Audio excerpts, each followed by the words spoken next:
If you're skinny fat, you shouldn't go on a bulk and you shouldn't go on a cut. And here's exactly why. If you're skinny fat, you have body fat you want to lose, right? So you think, okay, well, I want to gain muscle, but I have body fat I want to lose. So if I go on a bulk, the body fat's going to go up. The love handles, the double chin, the side boob, all those areas are going to get worse. And they're going to have to get worse for quite a long time. A bulk isn't something you can do for 2 weeks, 3 weeks, 6 weeks.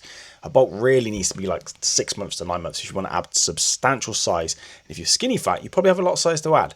So that's no good. And then if you go on a cut, you're going to get smaller, skinnier, you're going to be doing loads of running, loads of cardio, lots of salads. You're going to potentially lose muscle and you certainly aren't going to look and feel any bigger and better after it. Cuts and bulks don't really work for skinny fat guys. Here's what you should do instead. And I'm not pulling this out my bum. This is what I've done with over 180 skinny fat men to help them lose body fat and gain muscle in as little as 11 weeks, all the way up to, being realistic, about 12 months.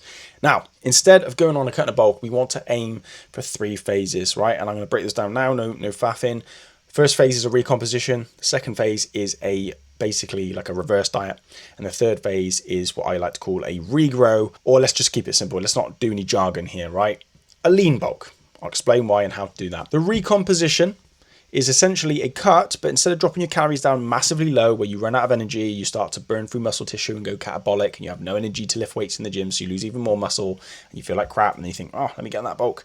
And you get stuck in that bro cycle, jumping from cuts to bulks. A recomp, you eat slightly below your maintenance. So let's say your maintenance is 2,500, maybe you're going to eat about 2,000, right? A 500 calorie deficit, somewhere between 300 and 500 calorie deficit, because then you're going to lose about half a pound to a pound of fat per week. If you don't know what numbers that is for you, I have a free nutritional blueprint in the bio.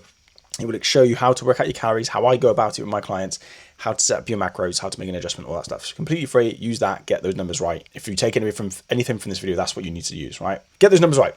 500 calorie deficit, slight deficit compared to usual, and we want to eat a substantial amount of protein to prevent muscle loss, but also potentially gain it. Okay, which can be done depending on genetics and how you train. Paired with that food target, right, we want to be training for strength in the gym. So cardio is fine. It still helps you spend calories. It's still good for fitness, conditioning, health, etc. But if you only do cardio and you're not lifting any weights and you're not getting stronger, your body's certainly got no reason to keep a bunch of lean mass, right? If you're skinny, it's not going to keep anything. So we need to get stronger in the gym. This could be an upper body, lower body if you're busy. If you've got time, you could do a pull push legs. If you've got really lagging areas, you could do maybe, a shoulder day, an arm day, and then legs, and then back and chest, whatever. It depends on you, your genetics, and if you can't stick to any of that, keep it simple, do a pull push legs. Stick to the routine and focus predominantly on strength. If you're getting stronger in the gym and your calories are in a slight deficit and your protein's high, you're going to lose body fat because you're in a deficit and you're spending more calories than what your body needs. But because you're getting stronger and you're giving your body a reason to keep lean mass and you're eating high protein, you can still gain muscle. All right, like I said,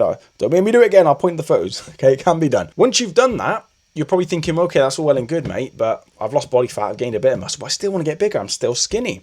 This is when we go on to a reverse diet. So instead of going from a cut and going, all right, I've just finished, my cut, I'm dieting, I've been strict, I've been really disciplined over here. Let me just eat loads of pizzas and call up Papa John and go for McDonald's, maybe once. But you don't want to put all those calories back in and just completely go back off the rails, right? You want to do a reverse diet, which is very simply recalculating your calories. So working out what your maintenance calories are now you've gotten lean and added muscle, and then slowly building your calories and macros back up to that maintenance level. So let's say you do the recomposition, you work out your maintenance calories, and now they're 2,700. Look at you. Slowly build your calories back up to that. If you do it gradually, you're not going to excessively store body fat. You're going to slowly give your energy levels a nice little top up, and you'll get stronger in the gym because you're adding more calories and you're already in the momentum of gaining strength in the gym.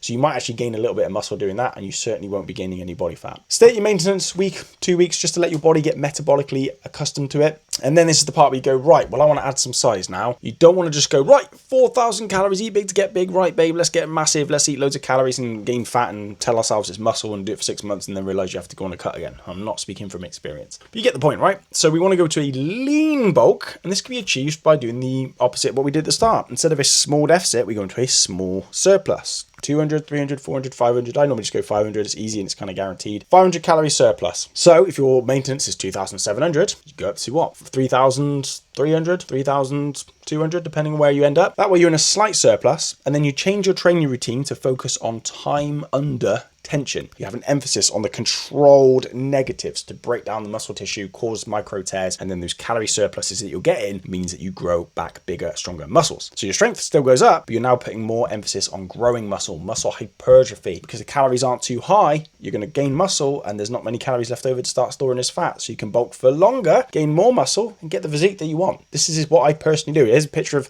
how I started and what I look like now. Disclaimer, this is many years, and the first 6 years I did it wrong because I didn't eat enough, I didn't train properly, I went through the motions, I hit a plateau, didn't know what to do, did a dirty bulk, did a massive cut. I'm speaking from experience. These are the mistakes I've made. But that's what I've been able to achieve naturally with crap genetics, and, you know, I kind of had a bit of an eating disorder at the start, I ain't gonna lie to you. I just didn't eat enough, I had a problem with food, but I fixed it by doing exactly what I'm telling you in this video. That's how you fix skinny fat, all right? I wanted to make a really quick, to the point video. If you're searching, how do I fix, I got a belly, I got no muscle, how do I do this? You know, there's gonna be a lot of people out there, great genetics, full of steroids, going, oh yeah, just download this PDF. Yeah, fast, bro. They're gonna throw around a load of crap. And to be fair, some people aren't even saying it to be rude, they're just telling you what they did. I'm telling you what I did, so I'm basically the same as them. Let me know if that helps. Hopefully this clears it up. If you've got any questions, drop a comment. You can follow me on Elite Transformation Project on Instagram, and you can ask me any questions there. Or if you think, do you know what, that sounds bloody good, can you help me do it? Book a call with me in the link below. I think that's everything. I just made a half-hour version of this video, and I've just done this in 7 minutes, so I probably should. Let me know if you like fast, to the point help. Have a great day. No coffee to finish in this video like I normally do. The scent of the day is stronger with you, in case you happen to care. Have a great day.